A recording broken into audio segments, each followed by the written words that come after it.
In this video, I'm going to walk through the process of filling out the NCL special needs form. In this case, I've already made a reservation. I reserved an accessible cabin. I'll show you what happens next. The next thing that happens is you get a email from Norwegian Cruise Lines, and this is what the email looks like, and associated with it is a PDF form, and it'll have your reservation number on. A good idea is to go ahead and copy the reservation number or get it off the email because you're going to need it when you start filling out the form. And then it goes through your accessible stateroom policies. I'm not going to read this to you. The one thing that is really important is that it talks about the need to keep your wheelchair or your scooter in the cabin. You cannot leave it in the hall, which is why in most cases you want to make sure that you either have a very large stateroom or you want to have an accessible stateroom. You can get by for example, we went to Alaska with a balcony cabin with my granddaughter, my wife, and I in a regular balcony, and we were okay. It was a little scrunchy, but we were able to do it in a way that was safe. In an interior cabin, the odds are pretty good that it's not going to work well. Okay, so what happens in the bottom of this letter, there is a link that takes you to their access form. And when you click the link, you wind up here. You wind up here, which is the guest special needs request information. And I started filling this out. Now, it pre-fills out the ship and the sailing date, but you have to put in your reservation number, and then you put in your email address, and I've already filled this out for my wife. And so I'll go through what I checked. Do we require accommodations? Yes. If you don't check the mobility box, my guess is you're at risk of losing your space. Stateroom facilities. We don't need a shower stool, but we do need a toilet seat riser. So I marked that. Marked that I'm bringing a scooter, battery operated, gel packed. There's the information that they want on the scooter. Now, in this case, I did not fill this out, and this is not absolutely necessary. This primarily is used in the event that they wind up putting you're going to have to tender, or you're in a port where the gangway is narrow and trying to get you to the gangway is a challenge. So they need to make sure that they can get you through the doorways. It wants to know if you're a full-time wheelchair user. In my case, my wife is not. She needs it for distance, and she uses it in place of a walker if she's going to walk. Can you take care of your own needs on board without assistance? I believe that if you don't check yes there, they may deny you boarding. They may tell you that you cannot cruise with them because they're not going to have somebody that can take care of you. Are you able to walk up and down steps? My wife can manage steps. Not a lot of steps, but you can manage a few, so I'm going to mark that yes.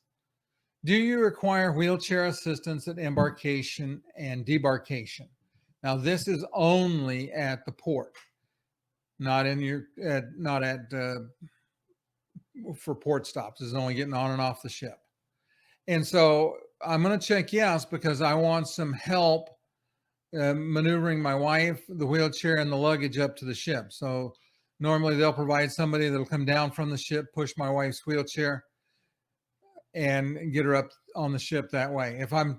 If we're using a scooter like we are this time, we might say no because I may not need it. If the scooter's in the room, I'm obviously going to check yes because I'm going to need help getting up there. So again, that explains it. Talks about vision, what your situation is. If you're bringing a service animal, you will check yes. It tells you what you need to take care of. They only accept animals that are ADA animals. So emotional support dogs are not accepted. Now, if you're hearing, you want to mark that. If you need a sign language interpreter, you want to make sure that you notify them at least 90 days. And I would recommend that as soon as you decide on the cruise, get it booked, I would make sure I check this. If you're pregnant, it tells you what you need to provide.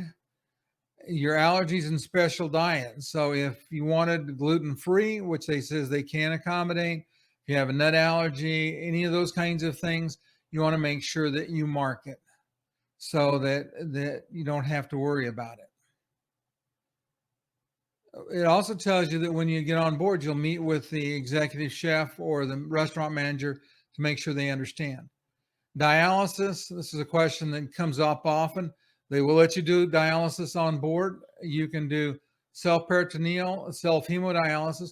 You can do hemodialysis if you're traveling on a cruise. For example, there's a company that does dialysis at sea where they provide technicians to do it. You have to have your own supplies, and if you need to have them delivered, you need to provide information on who delivers them. Breathing, my wife and I both have asthma, so I checked that. BiPAP, we're going to both carry that. If you're going to have contrast oxygen, you need to check that, or if you use an oxygen concentrator. If you're diabetic, in particular, you want to let them know if you need a refrigerator and a sharps container, which most of the modern ships have both of those anyway.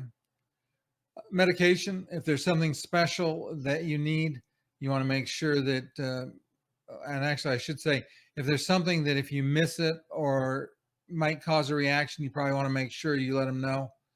In my case, we both take medicine, but none of it's particularly significant. If you have any kind of cognitive, intellectual, or developmental disabilities, which would include, it mentions autism, Down syndrome, but it also includes dementia, Alzheimer's, those kinds of things. If in this section, they want to know if you need help at the pier and if you need a private safety or muster drill and anything else that you want to tell them. Tells you to advise them as soon as possible. If anything changes, you check the box, type your name, hit submit the form. Now, at this point in time, you have submitted what they need in the way of special needs requests.